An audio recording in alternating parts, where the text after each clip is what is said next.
Hello friends, എല്ലാവർക്കും good morning. അപ്പം ചെമീർ പൂവിൻ്റെ ഇന്നത്തെ വിശേഷത്തിലേക്ക് എല്ലാവർക്കും സ്വാഗതം. അങ്ങനെ നമ്മുടെ ശ്രുതിയും കൂടി ചേർന്നിട്ട് ആ ഒരു ഡോക്യുമെൻറ്റുകളെല്ലാം മേടിക്കുകയാണ്. കാരണം ആ വീട് തനിക്ക് സ്വന്തമായി എന്ന രീതിയിൽ തന്നെയാണ് അത് മേടിക്കുന്നത്. അത് മേടിച്ച് കഴിഞ്ഞപ്പോഴേക്കും ശ്രുതിക്കും ഭയങ്കര സന്തോഷം തോന്നി. അതുപോലെ തന്നെ എല്ലാവർക്കും ഭയങ്കര സന്തോഷം തോന്നുക.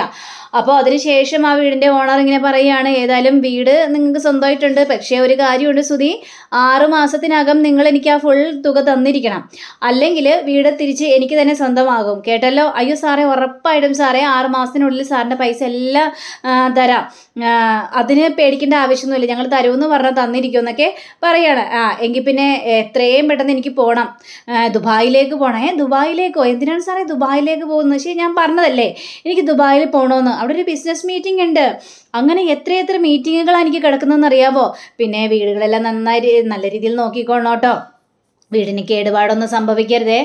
ഞങ്ങൾ പൊന്നുപോലെ കൊണ്ടുനടന്ന് വെച്ച വീടാണിത്. പിന്നെ ഞങ്ങൾക്ക് ഓരോ ബിസിനസ് മീറ്റിങ്ങുകളും കാര്യങ്ങളൊക്കെ ആയതുകൊണ്ടിട്ടാണ് ഇത് നോക്കാൻ പറ്റാത്തൊരവസ്ഥ വന്നതേ. അതുകൊണ്ട് നിങ്ങൾ നന്നായിട്ട് തന്നെ നോക്കിക്കോളേ എന്നൊക്കെ പറയുകയാണ്.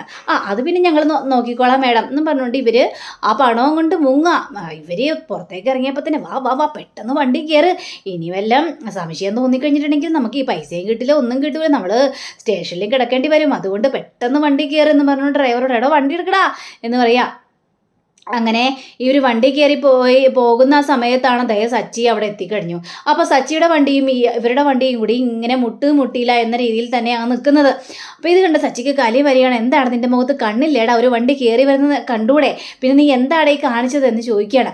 അപ്പോൾ ഈ ഡ്രൈവറാണ്, നിനക്ക് കാണുന്നുണ്ട്, നീ എന്നെയാണ് ഡ്രൈവിംഗ് പഠിപ്പിക്കുന്നതെന്ന് ചോദിക്കണേ. എടാ നീ എവിടെയാണോ ഡ്രൈവിംഗ് പഠിച്ചത്? നിനക്ക് നിയമങ്ങളെക്കുറിച്ച് അറിയില്ലേടാ പൊട്ട? വണ്ടി മുകളിൽ നിന്ന് കയറി വരാൻ നേരത്ത് താഴേക്ക് ഇറങ്ങി വന്ന വണ്ടി നീക്കി കൊടുക്കണം, അതാണ് നിയമം. അല്ലാതെ നീ എന്തൊക്കെയാടാ കാണിച്ചു കൂട്ടുന്നത് എന്ന് ചോദിച്ചുകൊണ്ട് ഇവർ രണ്ടുപേരും കൂടി പുറത്തേക്ക് ഇറങ്ങുക.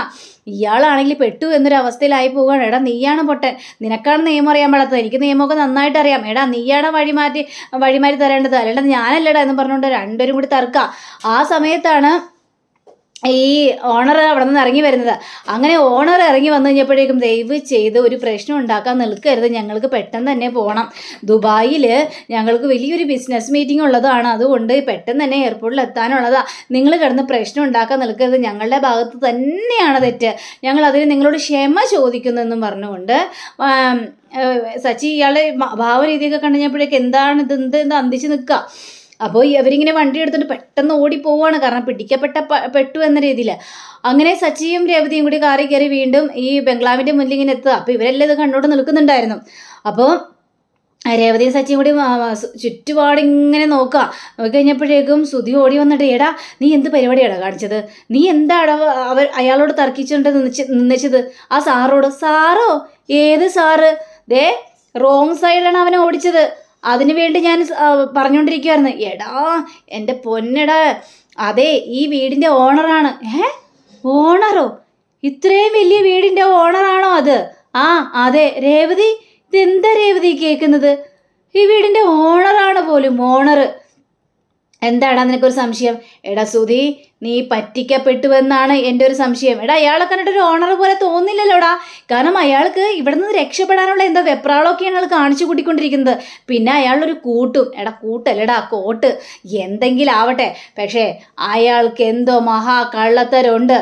അയാൾ എൻ്റെ മുന്നിൽ നിന്ന് കിടന്ന് വെപ്രാളപ്പെടുകയായിരുന്നു, അയാൾക്ക് പോകണമെന്നൊക്കെ പറഞ്ഞുകൊണ്ട്. അയാളൊരു ബിസിനസ് മീറ്റിങ്ങിന് പോകണം. എന്ത് ബിസിനസ് മീറ്റിങ്ങിനാണെങ്കിലും ശ്രുതി, അതെ അയാളിപ്പോൾ അവിടെ എത്തിയിട്ടുണ്ടാവില്ല, നമുക്ക് പുറകെ ചെന്ന് കഴിഞ്ഞാൽ പിടിക്കാനായിട്ട് പറ്റും, നമുക്ക് പോയാലോ? ഒന്നും മിണ്ടാതിരിക്ക് സച്ചി, ഒരു പ്രശ്നമില്ല, നീ വന്ന് കയറിയപ്പോൾ മുതലുള്ള പ്രശ്നങ്ങൾ ഉണ്ടാക്കാൻ നിൽക്കുകയാണല്ലോ. അയാളൊരു പ്രശ്നക്കാരനല്ല, ഞങ്ങളിത് അഡ്വാൻസ് ഒക്കെ കൊടുത്തു കഴിഞ്ഞു, ഇനി 6 മാസത്തിനുള്ളിൽ ബാക്കിയുള്ള പൈസയും കൂടി കൊടുക്കണം, അത്രയും മാത്രം ഉള്ളെന്നൊക്കെ പറയാം.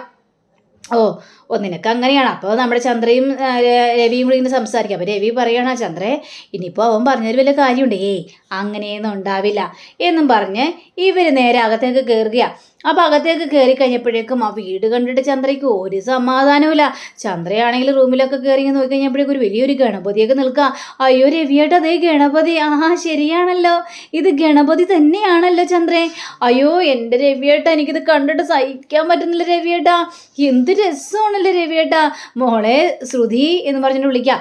അപ്പോൾ ശ്രുതി ദേ എൻ്റെ മോനെ വളർച്ചയിലേക്ക് തന്നെ പോയിക്കൊണ്ടിരിക്കുകയാണ്.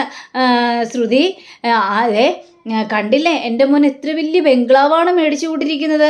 അപ്പോൾ ഈ നമ്മുടെ ചന്ദ്രയാണെങ്കിൽ രവിയോട് ചോദിക്കണം, രവിയേട്ടൻ ഇവിടെ ഇരിക്കുമ്പോൾ അഭിമാനം തോന്നുന്നുണ്ടോ എന്ന് ചോദിച്ചപ്പോഴേക്കും എനിക്ക് അഭിമാനം തോന്നുന്നില്ല, പക്ഷേ എനിക്ക് നല്ല അഭിമാനം തോന്നുന്നുണ്ട്. കാരണം എൻ്റെ മകൻ ഇത്രയും വലിയൊരു ലെവലിലേക്ക് എത്തിയിരിക്കുക. അപ്പോൾ എനിക്ക് അഭിമാനം തോന്നാതിരിക്കോ? പിന്നെ ഒരു കാര്യമുണ്ട് രവിയേട്ടാ, ദേ ഒരാണിൻ്റെ വിജയത്തിന് പിന്നിൽ ഒരു സ്ത്രീ ഉണ്ടാവും എന്ന് പറഞ്ഞ സത്യം തന്നെയാ. ശ്രുതിയുടെ ജീവിതത്തിലേക്ക് ശ്രുതി വന്നതുകൊണ്ടാ അവൻ ഇങ്ങനെ വലിയൊരു നിലയിലേക്ക് എത്താനായിട്ട് സാധിച്ചത്. കണ്ടില്ലേ, ഏറ്റവും നല്ല ഇതായിട്ട് തന്നെയല്ല മുന്നോട്ട് പോയിക്കണം. അതുകൊണ്ട് ശ്രുതി വന്നതുകൊണ്ടാ അവന് ജീവിതത്തിൽ മുന്നേറാനും ഇനി മുന്നോട്ട് പോകാനും ഒക്കെ സാധിക്കുന്നത് ശ്രുതി വന്നതുകൊണ്ടാണെന്നൊക്കെ പറയാം. ഇത് കേട്ടിരുന്ന സച്ചി പൊട്ടിച്ചിരിക്കുകയാണ്. സന്തോഷമായി. എന്താണ് നീ ചിരിക്കുന്നത്? അല്ല, അമ്മ പറഞ്ഞ ഒരു കാര്യം സത്യമാണ്. അപ്പം ചന്ദ്ര ഓടി സച്ചിൻ്റെ അടുത്തേക്ക് ചെല്ലുകയാണ്. എന്ത് കാര്യം സത്യമാണെന്ന് പറയടാ. അത് വേറൊന്നും അല്ല, ഒരു ആണിൻ്റെ ജീവിതത്തിൽ ഒരു പെണ്ണുണ്ടാവുന്നത് പെണ്ണുണ്ടാവുന്നതുകൊണ്ടാണ് ആണിന് വിജയം ഉണ്ടാവുന്നല്ലേ പറയുന്നത്. അതേപോലെ തന്നെ നല്ല പെണ്ണുങ്ങൾ ജീവിതത്തിലേക്ക് വന്നു കഴിഞ്ഞാൽ ആണുങ്ങൾക്ക് നല്ല രീതിയിൽ മുന്നോട്ട് പോകാനായിട്ട് സാധിക്കുമെന്ന്. അപ്പം ഞാൻ ആലോചിക്കാം, അച്ഛൻ ഈ കാലം വരെയും ഒന്നും ഉണ്ടാക്കിയിട്ടില്ല. അച്ഛൻ്റെ ജീവിതത്തിൽ ഒന്നും സംഭവിച്ചിട്ടില്ല. അപ്പം അത് അമ്മ വന്നത് കൊണ്ടായിരിക്കും അല്ലേ അമ്മേ എന്നൊക്കെ ഇങ്ങനെ പറയുമ്പോൾ ചന്ദ്ര അവിടെ വല്ലാത്ത രീതിയിൽ രവിക്കാണെങ്കിൽ ചിരി സഹിക്കാനും പറ്റുന്നില്ല. നീ പോടാ, നിനക്കേ കുശുമ്പ്. നിനക്ക് നിന്റെ ഭാര്യയ്ക്ക് ഇതേപോലെ ഒന്നും സമ്പാദിക്കാനും വീട് മേടിക്കാനൊന്നും പറ്റിയില്ലല്ലോ, അതിൻ്റെ കുശുമ്പാടാ നീ. ഞാനേ അങ്ങനെ വിശ്വസിക്കോളും. ശരി, നിങ്ങൾ എന്തെങ്കിലും വിശ്വസിച്ചോ. അച്ഛാ വാച്ച നമുക്കേ നല്ല അടിപൊളി ഫോട്ടോ എടുക്കാം. അച്ഛനും ഞാനും കൂടി ചേർന്നുള്ള ഫോട്ടോ എടുത്തിട്ട് ഇത്ര നാളായി അച്ഛാ എന്ന് പറഞ്ഞുകൊണ്ട് രവിയെ വിളിച്ചുകൊണ്ട് പോവുക. അങ്ങനെ രവി നല്ല കൂളിംഗ് ഗ്ലാസ് ഒക്കെ വെച്ചുള്ള ഫോട്ടോ ഒക്കെ എടുത്ത് കൊടുക്കണം. എങ്ങനെയുണ്ട് സച്ചി? അടിപൊളിയാണോ? പിന്നെ എൻ്റെ അച്ഛനെ കണ്ടു കഴിഞ്ഞാൽ സിനിമ നടന്മാരൊക്കെ അവരൊക്കെ മാറി നിൽക്കൂലേ അച്ഛാ? അങ്ങനെ പറയടാ സച്ചി എന്നൊക്കെ പറയുമ്പോഴാണ് രേവതിയും വർഷയും കൂടി വരുന്നത്. കൊള്ളാല്ലേ ചേച്ചി, ഈ ഭാഗമൊക്കെ നല്ല രസമുണ്ടല്ലോ ചേച്ചി എന്നൊക്കെ പറഞ്ഞുകൊണ്ട് വരികയാണത്. ഇവരെന്താണ് ഈ കാണിക്കുന്നത്? ഞങ്ങൾക്കും ഫോട്ടോ എടുക്കണോട്ടോ, വാ വന്ന് ഫോട്ടോ എടുക്കാൻ നിൽക്ക്. രേവതി കയറി നിൽക്കുക, നിൽക്കട ശ്രീകാന്തേ. അങ്ങനെ എല്ലാവരും കൂടി ഫോട്ടോ എടുക്കുക, നല്ല ആസ്വദിച്ച്. അപ്പോൾ വരുന്നു ശ്രുതിയും ചന്ദ്രയും കൂടി വരികയാണ്. അപ്പോൾ ശ്രുതി നോക്കി കഴിഞ്ഞപ്പോഴേക്ക് ഇവർ ഫോട്ടോ എടുത്ത് ആസ്വദിക്കുന്ന രീതികളാണ് കാണുന്നത്. ഇത് കണ്ടുകഴിഞ്ഞപ്പോഴേക്ക് ശ്രുതി കണ്ടോ, എൻ്റെ വീട് എന്നോട് പോലും ഒരു വാക്ക് പോലും പറയാതെ ഒരു ഫോട്ടോ എടുക്കുന്നത് കണ്ടില്ലേ? അങ്ങനെ അങ്ങോട്ട് ചെന്ന് കഴിഞ്ഞപ്പോഴേക്കും എന്താ ഇവിടെ ഫോട്ടോ ഷൂട്ടൊക്കെ എന്താടാ നിനക്ക് എടുക്കണേ നിൽക്കടാ, ഫോട്ടോ എടുക്കടാ, ഞങ്ങൾക്കൊരു കുഴപ്പമില്ല. അപ്പോൾ നമ്മുടെ ചന്ദ്ര നോക്കി കഴിഞ്ഞപ്പോഴും ഞങ്ങൾക്ക് ഫോട്ടോ ഒന്നും എടുക്കണ്ട. അപ്പോൾ ദേഹിക്കണ സ്വിമ്മിങ് പൂള്. അപ്പോൾ ചന്ദ്ര നോക്കിയ ഓടി അങ്ങോട്ട് ചെല്ലുകയാണ്. എൻ്റെ പൊന്ന് ചന്ദ്ര, നീ വീഴരുത്, അവിടെ നിൽക്ക്. അയ്യോ രവിയേട്ടാ, അതേ സ്വിമ്മിങ് പൂള് രവിയേട്ടാ, എനിക്കിത് കാണുമ്പോൾ സഹിക്കാൻ പറ്റുന്നില്ല രവിയേട്ടാ. മോനെ ശ്രുതി, ഇവിടെ താമസമൊക്കെ മാറിക്കഴിഞ്ഞാൽ ഇതിലും മുഴുവനും വെള്ളം നിറയ്ക്കണേ. എന്നിട്ടേ അമ്മയ്ക്ക് അതിൽ നീന്തി കുളിക്കാനുള്ളതാണ്. അമ്മ കുളിക്കാമേ, നിറയ്ക്കാമേ. ഇനി അമ്മയ്ക്ക് ആസ്വദിച്ച് കുളിക്കുകയും സ്വിമ്മിങ് പൂളിൽ നീന്തുകയും ഒക്കെ ചെയ്യാലോ അമ്മേ. അതെ, എനിക്ക് പണ്ട് മുതലുള്ള ആഗ്രഹമാണ് സ്വിമ്മിങ് പൂളൊക്കെ നീന്തണമെന്ന്. എനിക്ക് ഇതൊക്കെ കാണുമ്പോൾ ഭയങ്കര ഇഷ്ടം തോന്നുന്നു. എൻ്റെ ദൈവമേ. അപ്പം നമ്മുടെ വർഷക്കാണെങ്കിൽ ഇതൊക്കെ കണ്ടിട്ട് ചിരി വരിക്കാം. ശ്രീകാന്തേ, എൻ്റെ അമ്മ ഇതിനേക്കാളും വലിയ വീടൊന്നും കണ്ടിട്ടില്ലേ?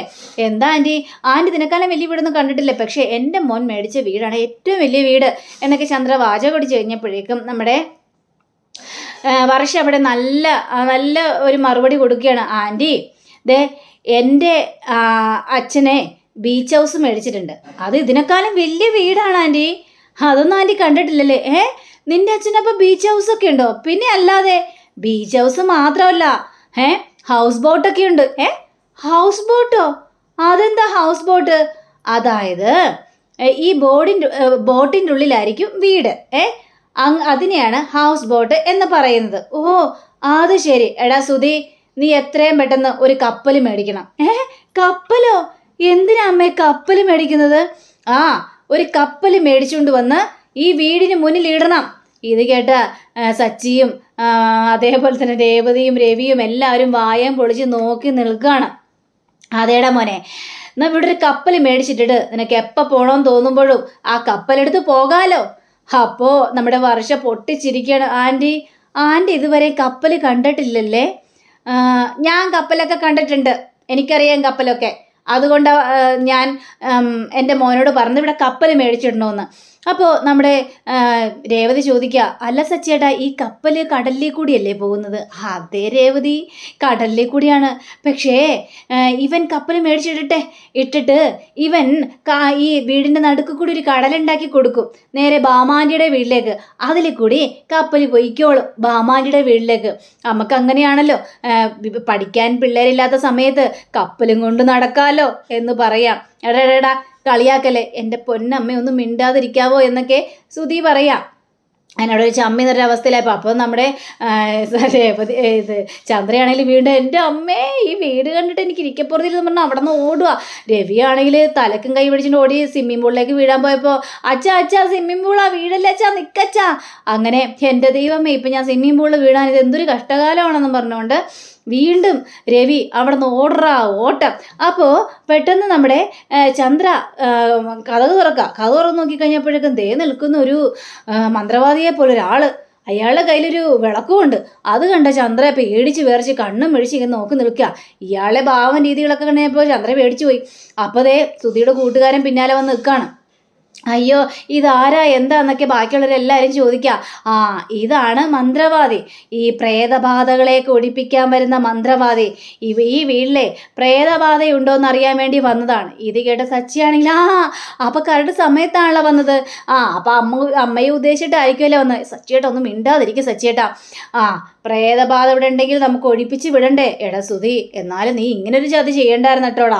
നീ അമ്മയെ ഒഴിപ്പിക്കാൻ വേണ്ടിയാണ് ഈ മന്ത്രവാദിയെ കൊണ്ട് വന്നത് എന്ന് ചോദിക്കുമ്പോൾ, എടാ എൻ്റെ സച്ചി നീ ഒന്നും മിണ്ടാതിരിക്കടാ എന്ന് രവിയും ഇങ്ങനെ പറയുകയാണ്. അങ്ങനെ ഈ മന്ത്രവാദി ആ വിളക്ക് ഒരു അത്ഭുത രീതിയിൽ തന്നെ തെളിയിക്കുക. തെളിച്ച് കഴിഞ്ഞപ്പോൾ അയ്യോ സച്ചിയേട്ടാ ഇത് നോക്ക് സച്ചിയേട്ടാ, ആ വിളക്ക് തന്നെത്താനെ തെളിഞ്ഞു എന്നും പറഞ്ഞുകൊണ്ട് ഇയാൾ എന്തൊക്കെയോ മന്ത്രങ്ങൾ അവിടെ ചൊല്ലുന്നുണ്ട്. അങ്ങനെ ഈ വിളക്കും കൊണ്ട് നേരെ മുകളിലേക്ക് പോകണം, ചുറ്റുപാടൊക്കെ നോക്കുകയാണ്. അപ്പോൾ വർഷ ശ്രീകാന്തിനോട് ചോദിക്കട്ടെ, എന്താണ് ശ്രീകാന്ത് ഇതെന്താ ഈ വീട്ടിൽ നടക്കുന്നതൊന്നും മനസ്സിലാവുന്നില്ല, എന്തെങ്കിലും നടക്കട്ടെ, നമുക്കൊന്നും മിണ്ടാതെ അങ്ങോട്ട് ഇരുന്നാൽ മതി എന്ന് പറയാണ്. അങ്ങനെ ആ മന്ത്രവാദി അവിടെ മുഴുവനും ചുറ്റി നേരെ താഴത്തേക്ക് ഇറങ്ങി വന്നിട്ട് ആ വിളക്ക് അവിടെ വെച്ചിട്ട് എന്തോ കുപ്പിയിലൊരു വെള്ളം എടുക്കുക. ആ വെള്ളം ഇങ്ങനെ തളിക്കണം എല്ലാവരുടെ മേത്തേക്ക്.